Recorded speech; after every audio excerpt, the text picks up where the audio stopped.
کبیر خاطر ما جمع کن یا غوث اعظم دستگیر۔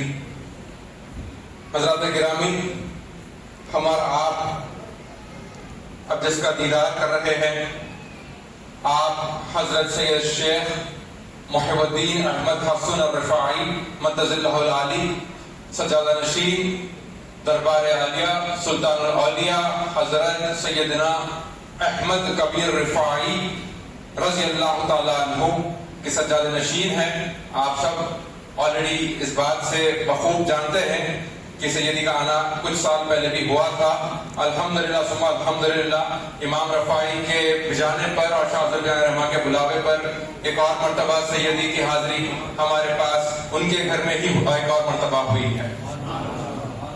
تو اسی کے ساتھ میں کچھ کلمات سناتا ہوا آگے چلوں کہ آج ہم جس کا دیدار کر رہے ہیں، کچھ مختصر انداز میں بتا دوں کہ امام رفاعی کے جو سب سے بڑے بیٹے ہیں، آپ سیدی جو ہے ان کی آل میں سے ہیں، آپ وہاں پہ سجادہ نشین ہیں۔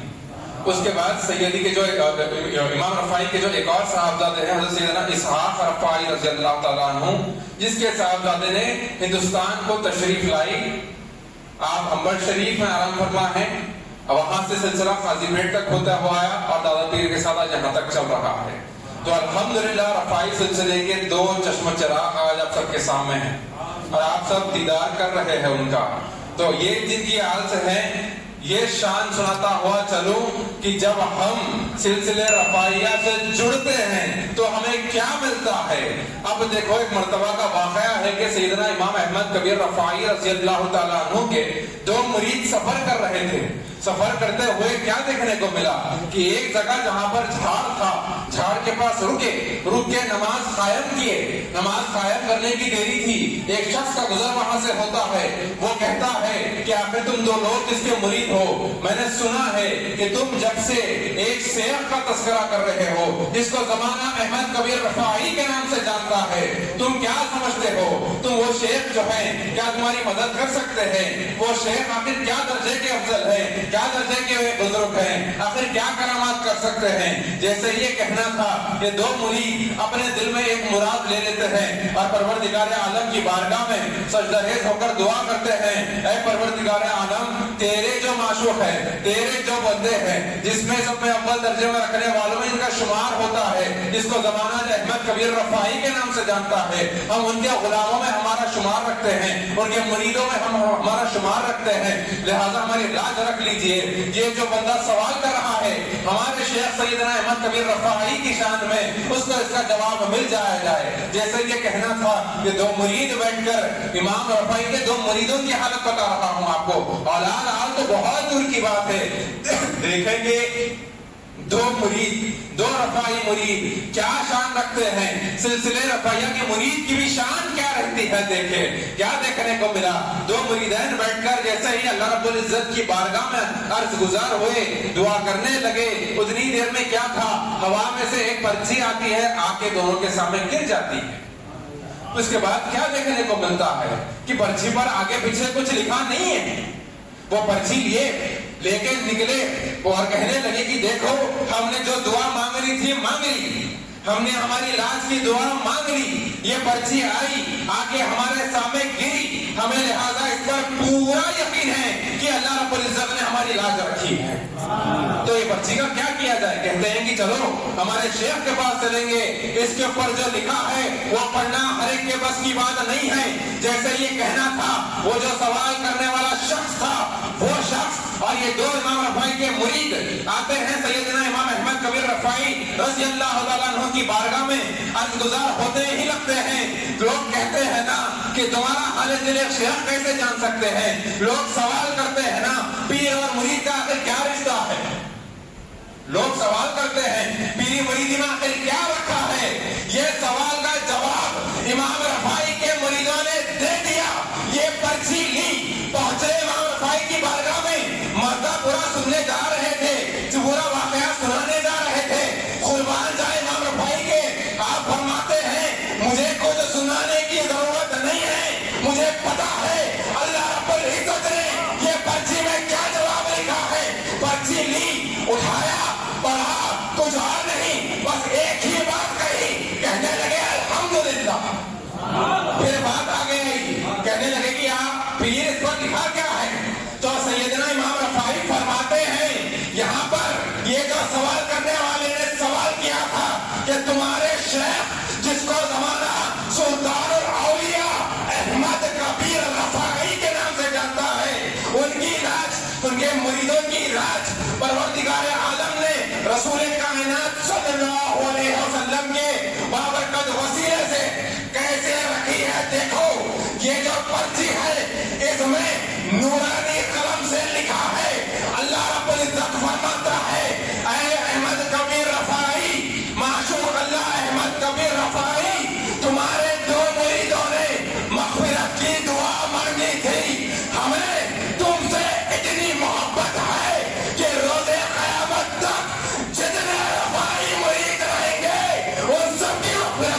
دی ہے.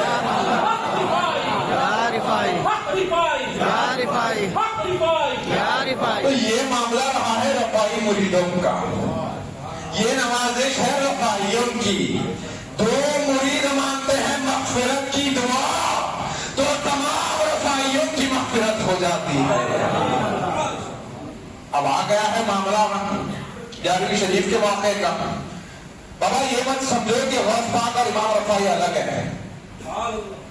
امام رفاعی اور غوث اعظم ایک دوسرے کے لیے ہمدم ہیں, ایک دوسرے کے دل کی دھڑکن ہے, ایک دوسرے کا عشق ہے, ایک دوسرے کی محبت ہے. یہاں پر ماجرا کیا ہے دیکھو. امام رفاعی اپنی جگہ تشریف فرما ہے. امام رفاعی سے ایک شخص آتا ہے, سیدنا امام احمد کبیر رفاعی سے پوچھتا ہے سیدی بتا دیں کہ عشق کیا ہے. جیسے ہی یہ بولنا تھا دیکھنے والی آنکھوں نے دیکھا کہ صحیح امام رفاعی کے اطراف کی ساری چیزیں جلنے لگی. بولے عشق وہ ہے جو خود کو چھوڑ کر سب کو جلا دے. پھر اس کے بعد جیسے یہ کہنے لگے, کہتے کہتے کیا دیکھنے کو ملا, اطراف اور کناب کے تمام چیزیں جل رہے ہیں, ساتھ ساتھ امام رفاعی بھی جل گئے اور راکھ ہو گئے. پھر اس کے بعد وہ آدمی پریشان ہوا ہو کے غوث اعظم کے دربار میں حاضر ہوا, کہنے لگا کہ میں سلطان الاولیاء سید الاولیاء حضور سیدنا امام احمد کبیر رفاعی کے بارگاہ میں عرض گزار ہوا تھا کہ عشق کیا ہے, عشق کی حد کیا ہے. تو امام رفاعی کے قربان جائے آپ نے بتلا دیا عشق وہ ہے کہ جو عشق الہی میں اپنے آپ کو جلا دے. اس کے بعد غوث اعظم کہتے ہیں کہ یہ پانی دینا وہ امام احمد کبیر رفاعی ہے, وہ بہت بڑے پائے کے بزرگ ہیں, وہ بہت جلیل اور بہت جلالی بہت جمالی بزرگ ہیں. تو ان کا معاملہ الگ ہے. وہاں پر چھیڑخانی مت کرنا, وہاں پر بے ادبیاں نہ کرنا, لہذا پانی لے کر جا کر وہاں پر پیش کر دینا تمہیں دیکھنے کو ملے گا. تو محبت جو رہی ہے غوث پاک کی اور امام رفاعی کی, تھوڑا سا پانی وہاں پر بس گرنا ہی تھا. کیا دیکھنے کو ملتا ہے کہ امام رفاعی واپس اپنی شخصیت میں تشریف لا رہے ہیں. تو عشق الہی میں ڈوبنا, اللہ سے محبت کرنا, رسول کائنات صلی اللہ علیہ وسلم سے محبت کرنا, عاشق پنجتن بننا, عاشق اولیاء بننا, عاشق پیر بننا اور توحید پر چلنا, صراط المستقیم کے راستے پر چلنا. اگر یہ سب چیزوں کا ذریعہ ہم تک اگر کسی نے روحانی طور پر پہنچایا ہے تو یہ رفاعی سرکار کا فیضان ہے.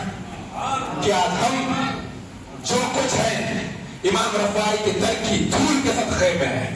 امام رفاعی کا چراغ وہاں پر جل رہا ہے تو یہاں پر تمام شمعیں آپ کو قاضی بیٹ کی سرزمین پر چمکتے ہوئے نظر آ رہے ہیں.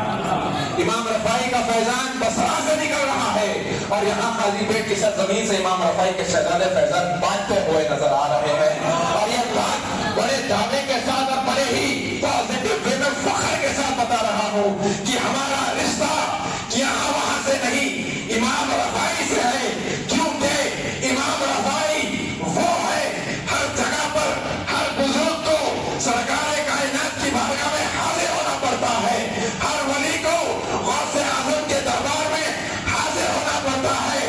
مگر رفاعیوں کا معاملہ بڑا الگ معاملہ ہے. کیا دیکھنے کو ملتا ہے, سرکار کائنات آقائے نامدار مدنی تاجدار دونوں جہاں کے مالک و مختار محبوب رب افسار حسنین کے نانا حضرت محمد مصطفیٰ صلی اللہ علیہ وسلم جس کے عرس میں تشریف لاتے ہیں وہ ہے احمد کبیر رفاعی, اور غوث اعظم جس کے عرس میں تشریف لاتے ہیں وہ ہے افضل بیابانی رفاعی. کیونکہ یہاں سے محبت یہ چیز قلب سے دل سے کی گئی ہے تاکہ ہم ان سے جو جڑے ہیں معاملہ جسم کا نہیں روح کا اور دل کا معاملہ ہے, دل کا. اسی کے ساتھ میں اپنی بات کو ختم کرتا ہوں کیونکہ وقت بہت